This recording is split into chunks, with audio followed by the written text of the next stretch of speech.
Viewers আসসালামু আলাইকুম। আমি আপনাদের মাঝে হাজির হলাম আরেকটি রেসিপি নিয়ে।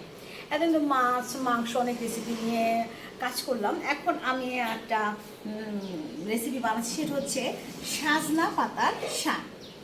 সাজনা পাতার শাক, সাজনা অবশ্যই এটার মধ্যে অনেক ঔষধি গুণ আছে। আমি আজকে আপনি দেখাবো কিভাবে সাজনা পাতা শাক রান্না করা যায়। আমার বাগানে শাক সাজনা গাছ আছে। আমি দেখাচ্ছি কীভাবে সাজনা পাতাটা নিতে হবে। এইভাবে সুন্দর সুন্দর করে এভাবে ছিঁড়ে ছিঁড়ে নেব। এভাবে সাজনা পাতাটা এভাবে নিয়ে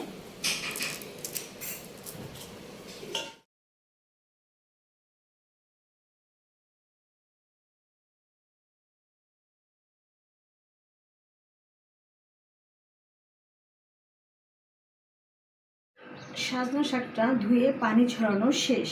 এখন আমি রান্না করব। রান্নার জন্য জানা আছে, এই শাকটা রান্না করতে সরষের তেল লাগবে। আমি তেলটা দিয়ে দিচ্ছি।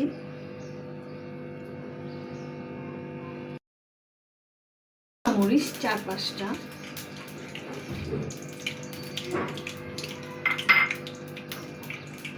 রসুন 2 চামচ,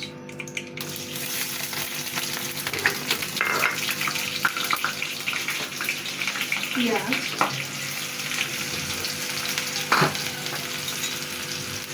একটু ভেজে নেব।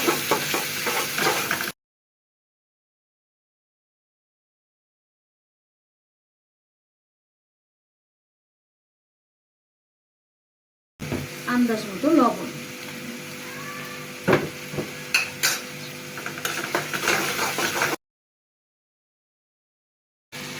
কাঁচামরিচ দিয়ে দিচ্ছি।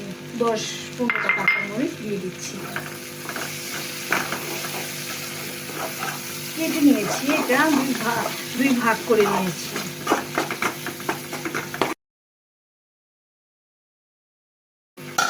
আমার সাজনা শাকটা আমি এখন দিয়ে দিব।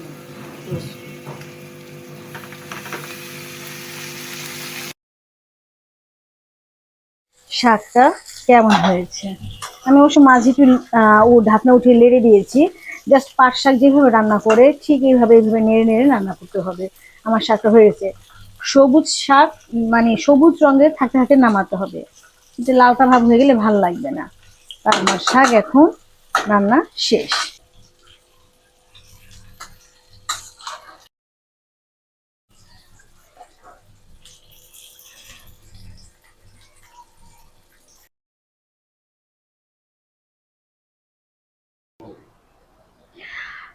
আমার সাজনা শাকের রেসিপিটা যদি ভালো লেগে থাকে তাহলে আপনারা লাইক কমেন্ট শেয়ার করবেন। আসসালামু আলাইকুম।